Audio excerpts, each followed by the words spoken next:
Good morning, one and all. So, in the last class, we have seen noise in angle modulated signal. So, this is the model of FM receiver. Now, so first of all, S of t is a frequency or phase modulated signal, and the in the channel noise is added. And here, so we have limiter. So the main job of the limiter is to remove the amplitude variations that are present in the FM signal. Now, so next, this is a discriminator.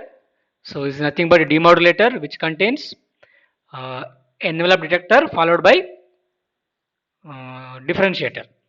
Okay. Now this is the simple model of a FM receiver. Now FM is a non-linear, so that's why superposition will not be applicable here. Now, so these are the main differences between AM and FM. So here this is very important. FM is inherently robust to noise. So why? Because here, so the noise affecting the frequency, okay, would be much less than the noise affecting the amplitude. Or so the effect of noise on the frequency will be less than the that of the amplitude. It is inherent property. That's why FM is robust to noise compared to AM. So these are the calculations we have done. This is the psi of t for PM and FM. Now, so this is about simple noise that is present at the input of the receiver. So this is a bandwidth of any angle modulated signal. Now, so we have taken this condition. What is the condition? Small noise condition, which means so the signal power is much more than the noise power, or so the signal or the carrier amplitude is much more than the noise amplitude. So we make this statement. So that is, in case of small noise, message signal is approximately independent of each other, which means noise and the message signals are independent of each other. Okay. So now, so since these two are independent, what we can do? So we can find out the power of the signal in the absence of noise, and we are and that will be hold good even though there is a noise. Okay.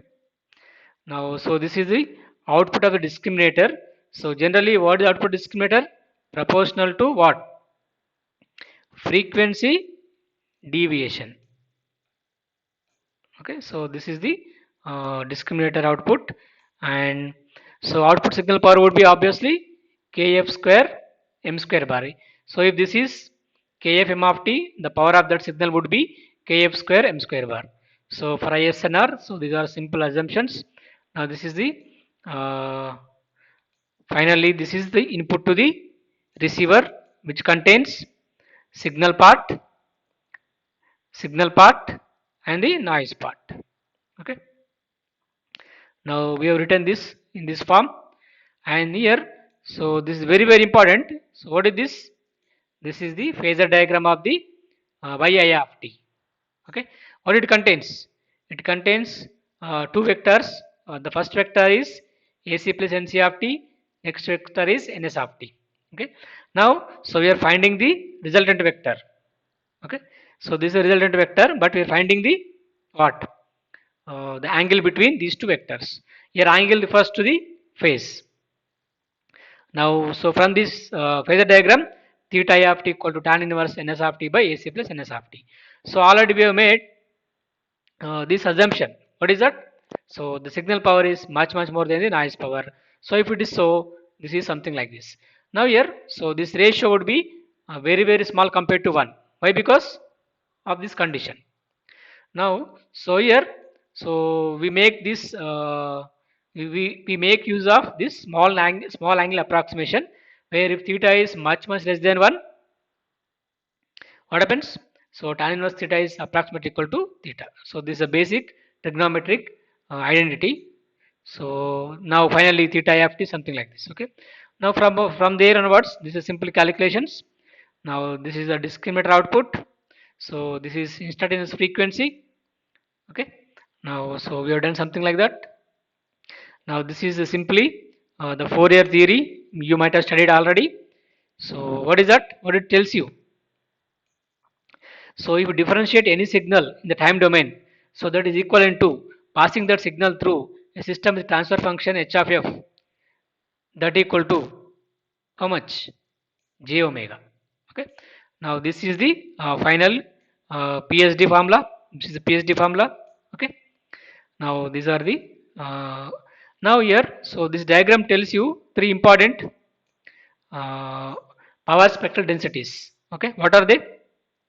So this is the power spectral density of Ni of t. So this is the power spectral density of Nc of t. So this is the power spectral density of Ns of t. Okay. Now so here this is Nc of t power spectral density is a constant eta from where to where.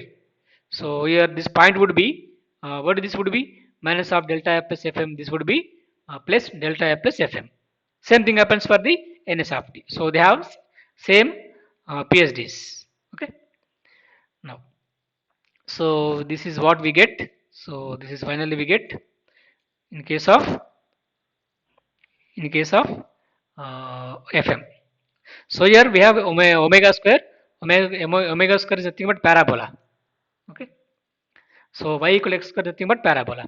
So we have done something like that. So this is what the noise PSD.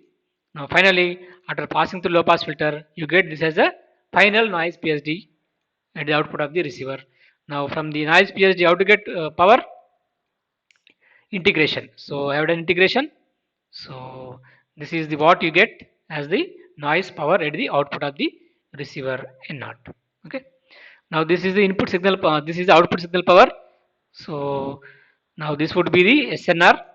Okay. Now this is the input signal power to the receiver. Now this is the what is this? So that is called gamma. Gamma is the input SNR or baseband SNR. So finally we got S naught by N naught, something like this. Okay. Now so we have done some simple calculations by taking m of t equal to am cos omega mt. You get like this. So this is the formula of beta. Now finally S naught by naught equal to 3 by 2 beta square fm. This is beta square into gamma. Okay. Now for case of pm, what do you get? It is 1 by 2 beta square gamma. It is for single tone modulation. Okay. So here you must remember that. So these all calculations were made by assuming that noise is small compared to the signal. Okay. Now this table tells you everything about all modulation schemes. So in the first column I have written so various modulation schemes. Second column output SNR. Third column power efficiency. Fourth column is bandwidth. Okay. You just go through them once. So I've written everything at a one place. Okay. Now, so let us start today's class. So here, so there is something called thresholding in the angle modulation. Okay. So it will be there in amplitude modulation also. It is there in AM as well as in FM, but it is more pronounced or it is more predominant in case of FM. Okay. So it is not that predominant in case of AM, but when it comes to FM, it is very very significant. Okay. So thresholding is very very significant in FM. Okay. So obviously it occurs when noise power is more than carrier power, or so when the carrier power is less than the noise power. So what happens? Thresholding happens. So let us see what is the thresholding problem. Okay. Now if at all there is a thresholding problem, what happens? So signal will be lost in the noise. What happens? Signal will be lost in the noise. Okay. Now, so otherwise your signal will be buried in the noise. So thresholding effect is very very uh, significant in the case of FM. So let us see what is the thresholding effect. Okay. Now before that, so this is gamma threshold. Okay. What is that? So approximately equal to 20 into beta plus 1. Beta is nothing but modulation index. Okay. Now here, so this is a diagram here. So on the x-axis we have baseband SNR in dBs. On the y-axis we have output SNR in dBs. So what is the baseband SNR? Nothing but gamma. Okay. Now gamma versus output SNR in dBs. So we have drawn a graph graph between gamma and output SNR, or a graph versus gamma and output SNR. Okay. Now, so if you observe these graphs very carefully, now suppose if beta is 10, okay. So what is this would be? Gamma threshold would be approximately equal to 20 into beta is 10. 10 plus 1 11, 20 into 11 220. So if it is 220 means maybe in the dBs it should be around 24. Okay, this is the threshold of the given FM. So here what is gamma threshold? Around 24 dB. So from this formula. Okay.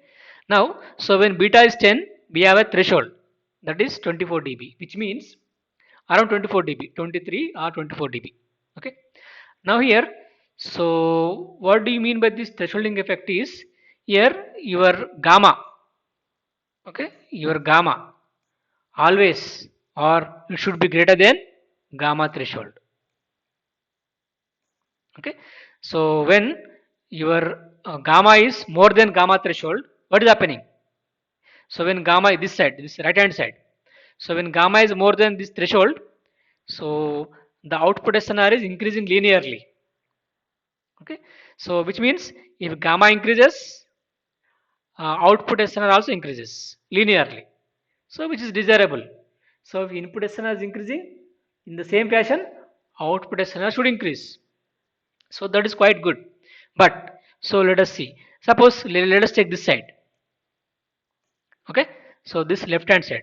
So here, so when gamma is less than gamma threshold, which means in this case gamma is less than 24 dB. What is happening? So this is the response. Okay. What is happening?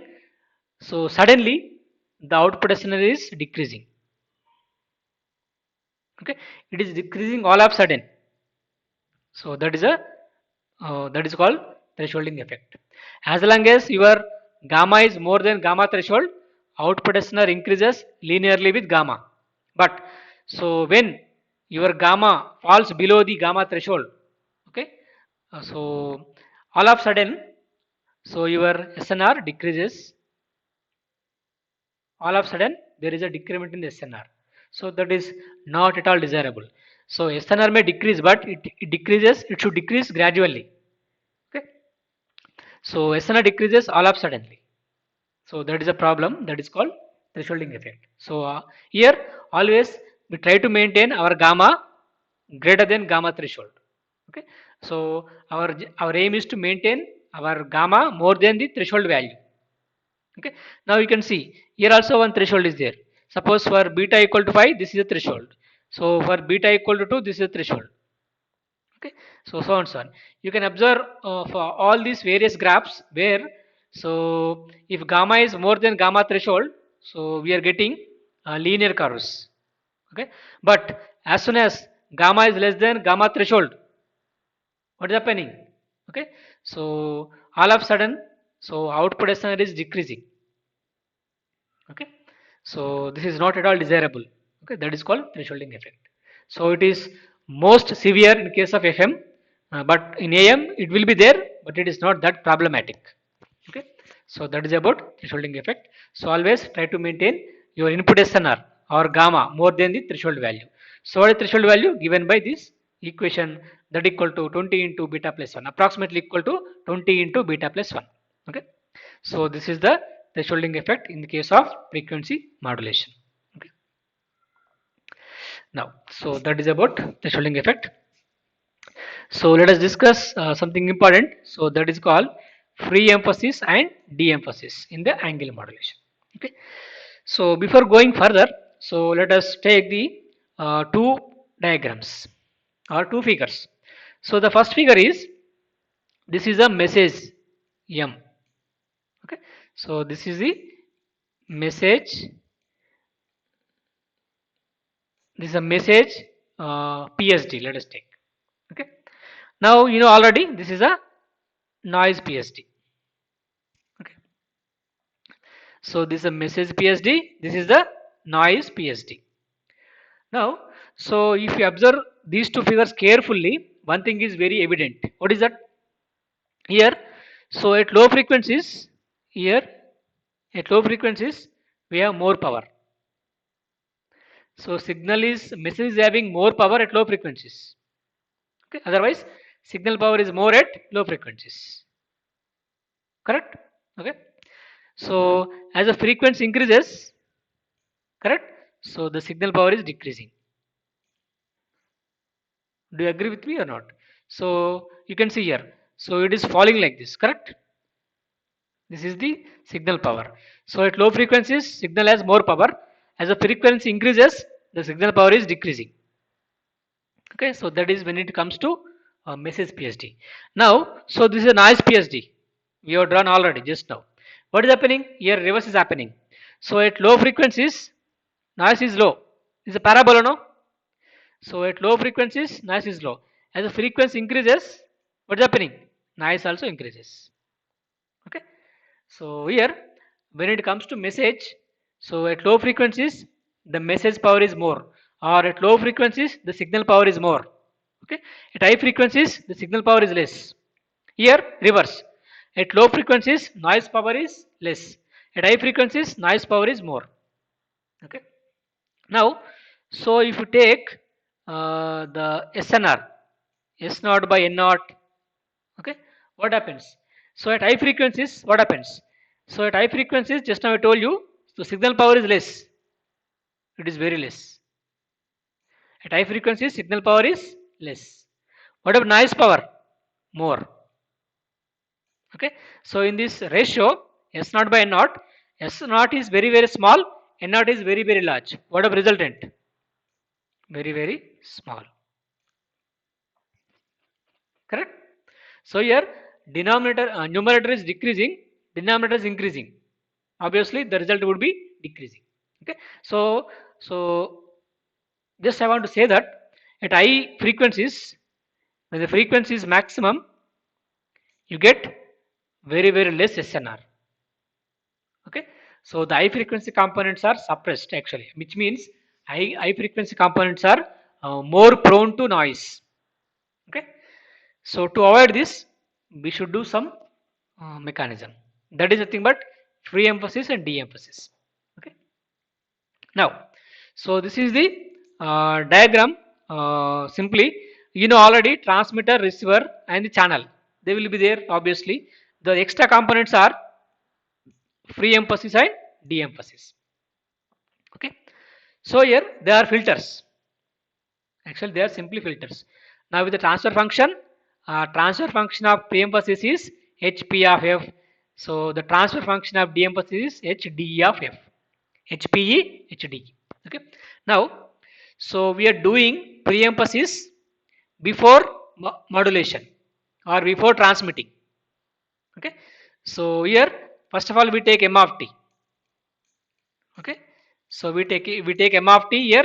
We do free emphasis and then we do modulation and we transmit over a channel. In the channel, noise will be added. So in the FM receiver, you will do demodulation. So here, what do you get after receiver? You get M of T plus some noise, isn't it?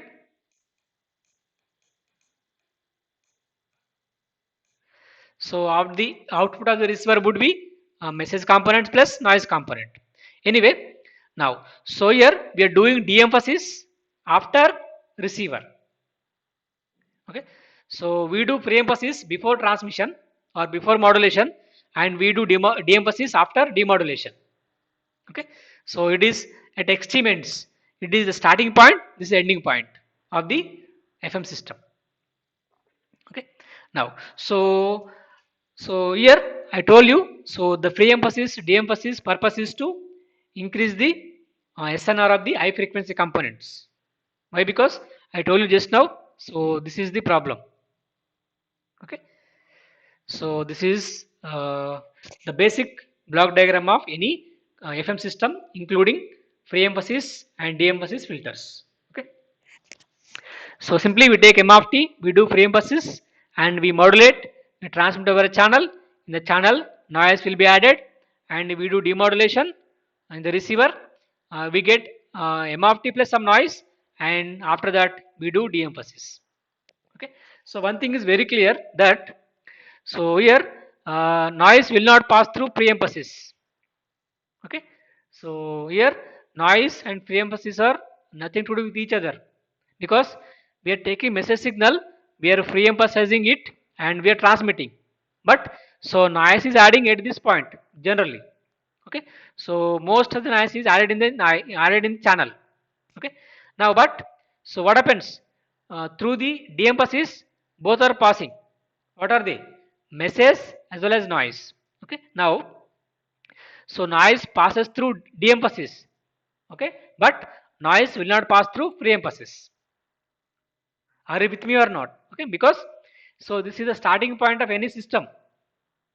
This is the ending point of the system. So at the ending point you may get some noise. So here so this output noise will be passed through de-emphasis, not pre-emphasis. Okay. But M of t is passed through both. Here we are taking M of t, we are passing through free emphasis, so on, so on, so on. Here also we get M of t after demodulation, so it is also passed through de-emphasis, which means so message signal is passed through free emphasis as well as de-emphasis, but noise is passed through only de-emphasis. Okay, so that is a one point you must remember. Okay. So as I told you, PSG of the noise at the detector output is proportional to square of the frequency. Correct? Okay. So PSG have a typical message signal rolls off around 6 dB per decade.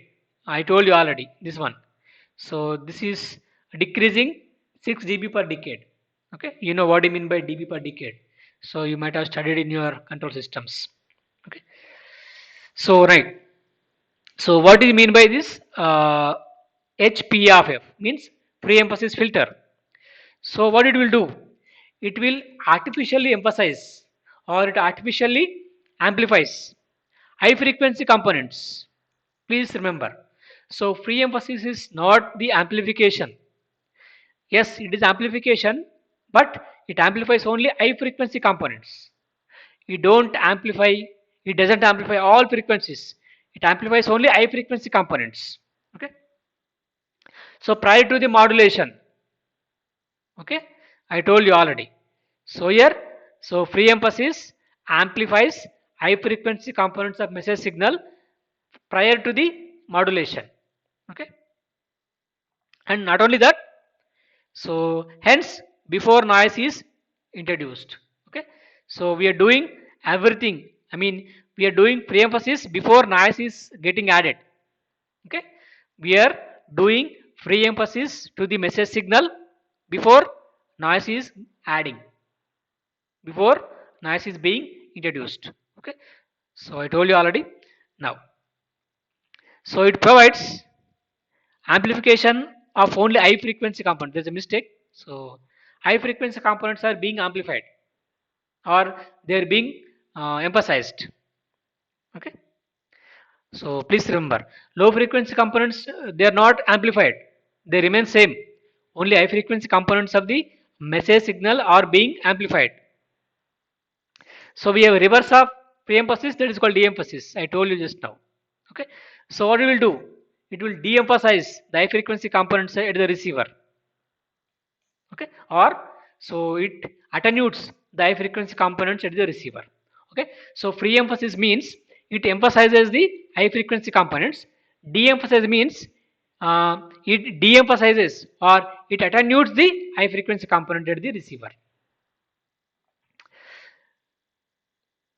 Okay. So here in the theory, so here actually, so this free emphasis and de-emphasis, they should be exactly opposite of each other. Why? Because so here before modulation we are changing the message signal actually, correct? So that need to be undo.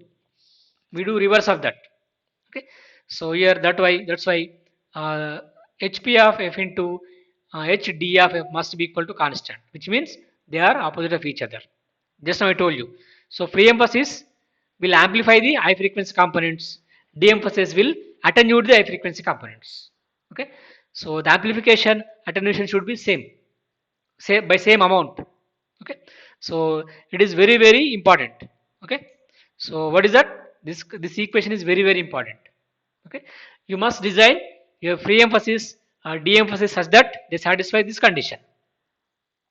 Clear? Okay.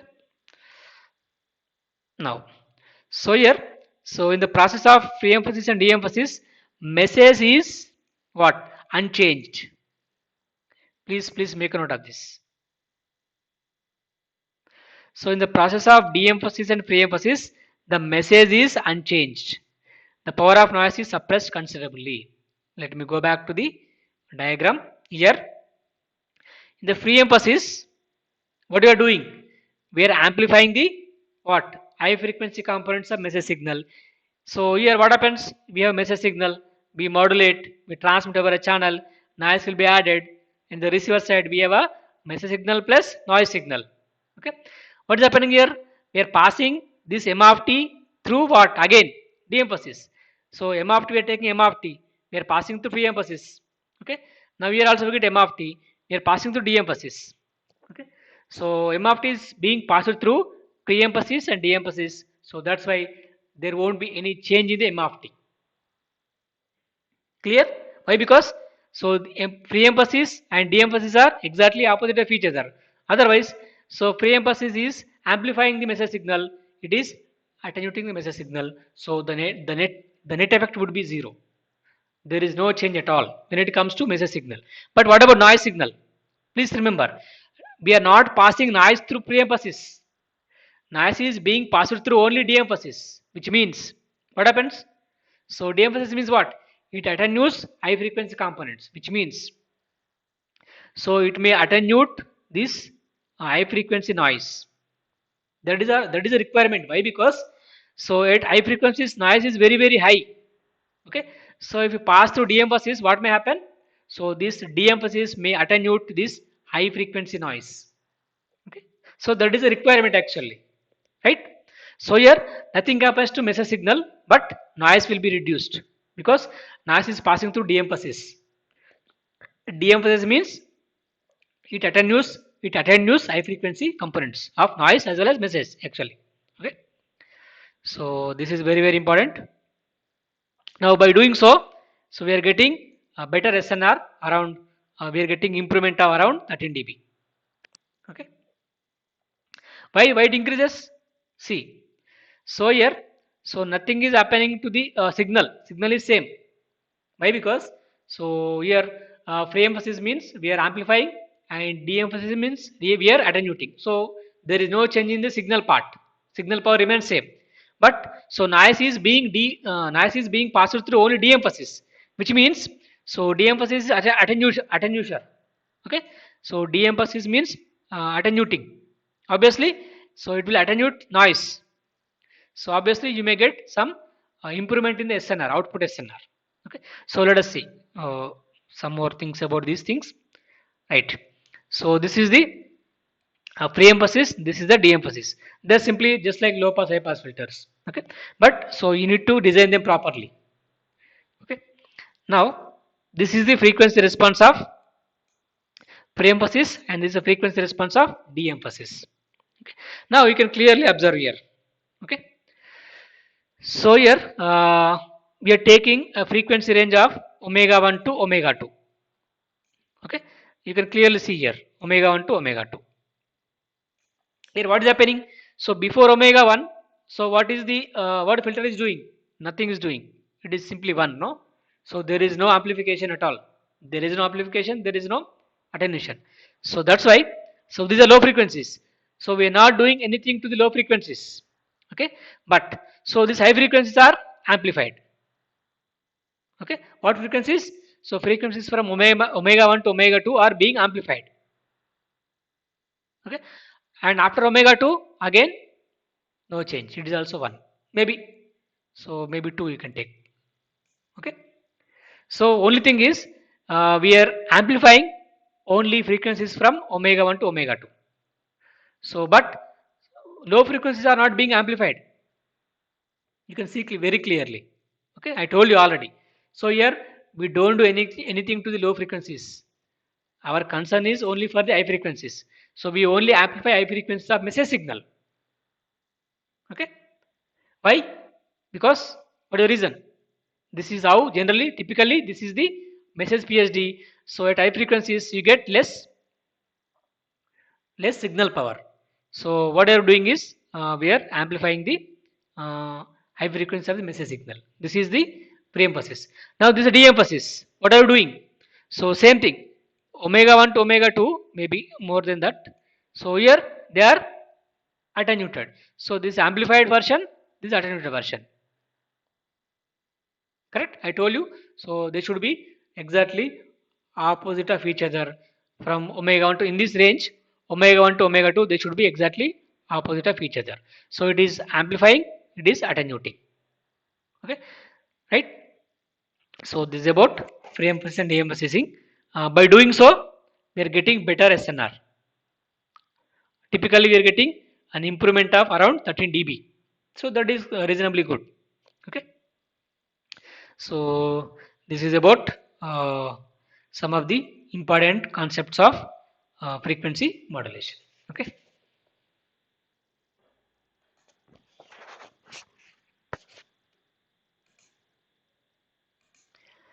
Okay. So in the unit one, so I did not teach you this concept that is called multiplexing. So let me complete this also. So let us see what is multiplexing. Okay. Now I told you already. So multiplexing means what is that? Transmitting multiple number of signals simultaneously through the same channel. What is that? So we can send multiple signal simultaneously over a communication channel. Okay. Now, so I told you while discussing the need for modulation. Okay. So with the use of modulation, we can do multiplexing. So multiplexing is possible because of modulation. Okay. So we'll see how it is possible. So there are some topics, but so one thing is very important here. You must remember is so multiplexing is I told you just now transmitting more number of signals simultaneously using same channel. But so in order to transmit multiple signals, we need to maintain a separation between adjacent signals. We need to maintain some separation. Okay.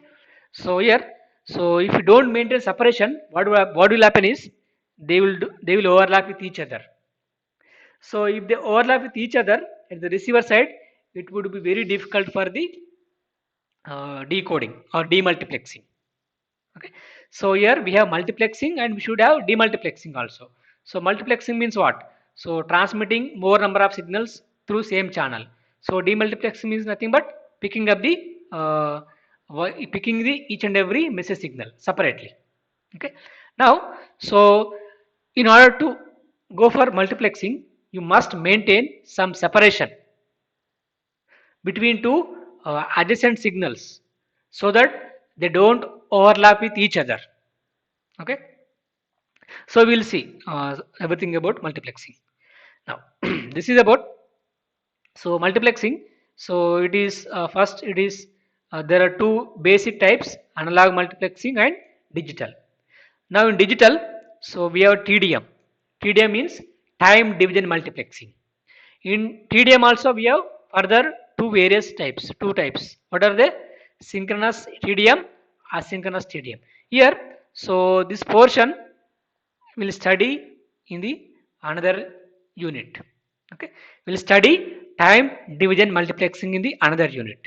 Okay, now so here we'll study analog multiplexing. In analog also there are two types: frequency division multiplexing and wavelength division multiplexing. So FDM means frequency division multiplexing, WDM means wavelength division multiplexing, TDM means time division multiplexing.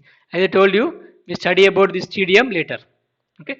Now we have to study about FDM and WDM. Okay. But So this WDM means wavelength division multiplexing. Okay, this one actually, so that is related to optical signals passing through the optical fibers. Okay, so that is related to the transmission of light energy through optical fibers. So this is not relevant here actually.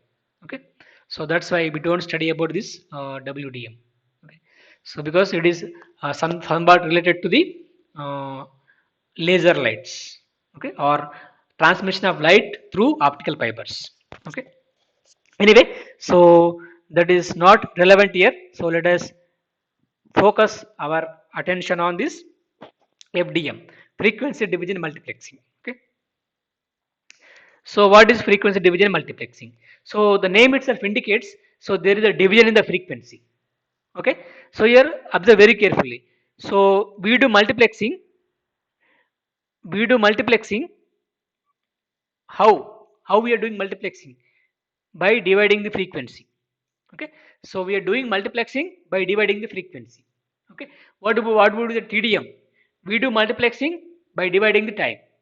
Okay, that is a basic uh, of TDM, sorry, FDM and TDM. Okay, so multiple signals are combined into single composite signal. Okay, so yeah, as I told you, so multiplexing means transmitting more number of signals simultaneously. Okay, so here, right, so here we do multiplexing is done in the frequency domain, obviously, right, because the name itself indicates, so we are dividing the signals in frequency. Okay, so this is called FDM. We are doing multiplexing in the frequency domain, that's what it's called FDM. Okay, so these are some things about FDM. Now here one important thing to be remembered is, so just now I told you, so in order to transmit more number of signals simultaneously through the same channel, you need to maintain some separation. Okay, so here we are dealing with FDM, we maintain frequency separation or frequency gap. Okay, what we do here is, so we maintain some frequency separation between adjacent signals. Okay, so that separation is also called as guard band. Very very important. Okay, so here in the frequency division multiplexing, we should maintain band gap, guard band between any two adjacent signals. Okay, that is a requirement. So if you don't maintain any gap, what would happen? They may overlap with each other. So if they overlap with each other, demultiplexing would be difficult. Okay, so that's why, so it is very very important to maintain some frequency separation between any two neighboring signals that we are transmitting. Okay, so it is to avoid overlapping. So if there is no overlapping, demultiplexing would be very very easy, simple. Okay, now, so this is the FDM transmitter. It is very very basic transmitter. Okay, now, so here I have taken three signals. Okay, now for example I am transmitting three signals. Now, so M1 of F, M2 of F, M3 of F. Okay, now here, so let us take, these are voice signals. What kind of signals? Voice signals. Okay, means, so I am transmitting three voice signals. As I told you, voice signal frequency range is from 300 Hz to 3.3 kHz. You take any voice signal, it occupies that frequency range only. In the standard, they are standard frequency ranges. Okay, here I have taken three different voice signals, for example. Okay, so they contain different information, but they occupy same frequency range. Even though three different voice signals may contain different information, but they occupy same frequency ranges. Okay, so suppose if you transmit them simultaneously, what would happen? Because so they are occupying same frequency ranges, obviously they will overlap with each other. So if they overlap with each other, you get a disturbance. Okay, it's something like you, so transmitting three voice signals at a time. Okay, So something like, so if three people are speaking at a time, what would happen? You don't understand anything.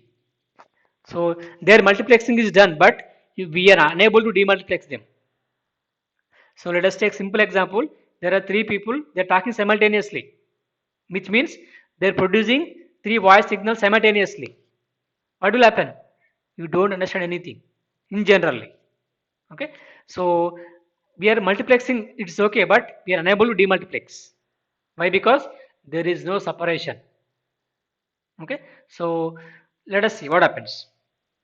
Now, so here I told you, so the need for modulation, in the concept of need for modulation, so for multiplexing, we need a modulation. Okay. So especially in the FDM is possible because of modulation. Okay. So frequency division multiplexing is because of modulation. Now, what I do here is, I will take this first message signal, this spectrum of message signal, I will modulate. This is a modulation. So the basic idea of modulation is multiplying our message signal with carrier. Okay. So here, what is the carrier frequency? FC1. Okay. Now this will be modulated to what? So I told you already. Modulation means frequency translation. So before modulation, this is a baseband signal having center frequency around 0. After modulation, so it becomes passband signal with the center frequency FC1. Otherwise, so 0 frequency will be translated to FC1. Some other high frequencies. Same thing. So the second signal is again modulated. It is also translated to what frequency? FC2. So third signal also modulated. It will also translate to FC3. So three signals are modulated using three different carrier frequencies. Okay, FC1, FC2, FC3. So after modulation, this will be translated to FC1. This will be translated to FC2. This will be translated to FC3. Now, so before modulation, all are centered around 0 only. This is 0, this is 0, this is 0. But after modulation, it is centered around FC1, it is FC2, it is FC3. Okay. Now, so we transmit all three signals simultaneously through this common channel. So this is the composite signal I told you already. So which means we are transmitting three signals simultaneously using same channel. How? Now by dividing the frequency. Okay. Not only that, we are maintaining gap between any two adjacent signals. Okay. Here, so this is centered around FC1. It is centered around FC2. It is centered around FC3, and they occupy different frequencies. Okay, and we are maintaining some gap also. So this would be the ideal composite signal. Okay, so we can easily demultiplex them because they are not overlapping with each other. Okay, so here the simple thing is FDM means uh, allocating different frequencies to different signals. What is that? Dividing frequency among signals. Okay, suppose you can say this is the frequency I have. So this is a total bandwidth I am having. So this is a total available bandwidth. Let us take this is a total available bandwidth of the channel. Okay, now what I am doing, I am allocating this frequency range for first message signal, and I am giving some gap. I am keeping some gap here, or I am leaving some guard band. Next, I am allocating this frequency range from second signal. Okay, now again I am giving some gap. I'm allocating this frequency range from third signal, which means I am allocating different frequency ranges to different signals. Okay, and not only that, I'm maintaining some gap between any two adjacent symbols or signals. Okay, so this is what now finally, so one thing is very important. So you must to avoid overlapping, this has to be satisfied. What is that actually? So actually this is the modulated signal. If this is FC1, let us take it as a bandwidth W1. It has a bandwidth W2. Okay, it has bandwidth W3. Three signals having some bandwidth. Let us take, they may be same also, but let me take different bandwidths. Now what is this point would be? Can you tell me? So this is fc1 center frequency. This would be fc1 minus w1. What is this point would be? fc1 plus w1. Now this is second signal having bandwidth w2. What is this point would be? fc2 minus w2. This point would be fc2 plus w2, so on so on. So here we have a gap here, right? So gap is possible if and only if this is satisfied. You can do simple calculations. Okay. Now so here you have to choose the center frequencies so cleverly. That is the logic. What is that? You have to choose the carrier frequency so cleverly so that there is a gap between any two adjacent signals, or there is a guard band between any two adjacent signals. Okay, you choose them properly. That's it.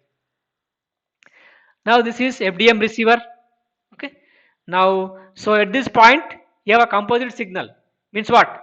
This signal. Okay. So but so we have to separate these signals. Okay, because so we cannot demodulate every signal, all three signals at a time. Okay, so that's why first I'm using a band pass filter having center frequency fc1. So what happens? So this band pass filter allows only this signal to pass through. Why? Because it is also centered at fc1, so these two will be removed. Okay, so after first band pass filter, this will be passed through, these two will be removed. Okay, now so after second band pass filter, so after second band pass filter, second signal will be passed through, first and third would be removed. So same thing for third also. Now we are doing demodulation, correct? So demodulation also more or less multiplying message with carrier, or sorry, multiplying s of t, modulated signal with carrier. Okay, now after demodulation you recover your original signals. Okay, so this is called demultiplexing or receiving. Okay, so this is nothing but frequency division multiplexing here. So this tells us here, so we again we are transmitting three signals. Okay, now here, so here we are allocating channel 1 to the first signal, channel 2 to the second signal, channel 3 to the third signal, and not only that, we are maintaining some guard band between these channels. Okay, so this is which means we are dividing the entire bandwidth. Just now I told you. Okay, suppose you have a 100 kilohertz bandwidth. 100 kilohertz bandwidth is that is available bandwidth is 100 kilohertz. So we through this 100 kilohertz you have to transmit three signals. Okay, what do you do? So you may do like this: 0 to 30, 0 to 30, 0 to 30 kilohertz. You may transmit first signal. Okay, next you need to give some gap. Let us take, so we are giving gap. Now we start from 35. So 35 to 65. So 35 to 65. What you can do? You can transmit second signal. Correct? So let us give again some gap. Let us take, we start from 70. There is a gap again. So from 70 to 100, what you can do? 70 to 100, you may transmit third signal. Okay. Now, so in this way, we are dividing the frequency. Okay. So total available bandwidth is 100 kilohertz, but I am dividing into three parts. So for first signal 0 to 30 kilohertz, I am giving a gap of 5 kilohertz. Here I am giving some separation, 5 kilohertz separation, because I am not starting from 30, I am starting from 35. So 35 to 65 for second signal. After this, again some gap. So I am now 7 to 100 third signal. Okay. So this is what we are getting. Now if you do so, so there won't be any overlapping, and you can able to transmit more number of signals simultaneously through same channel. Okay. Now this is a demultiplexing. Okay. So this is a multiplexing, the demultiplexing. Okay. So this is about simply about frequency division multiplexing. So we stop here. Thank you.